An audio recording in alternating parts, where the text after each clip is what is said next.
xato boshliq. Ko'zdan qochirmanglar. Bankomatdan chiqishiga qo'lga olinglar. Xo'p bo'ladi, tushunarli.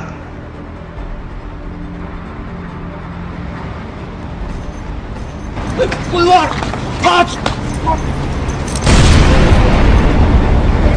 Ushbu kiberjinoyatchi noqonuniy ravishda kartani klonlab, bankomatdan pul yechayotgan jarayonida qo'lga olindi. Karta klonlash aslida murakkab jarayon.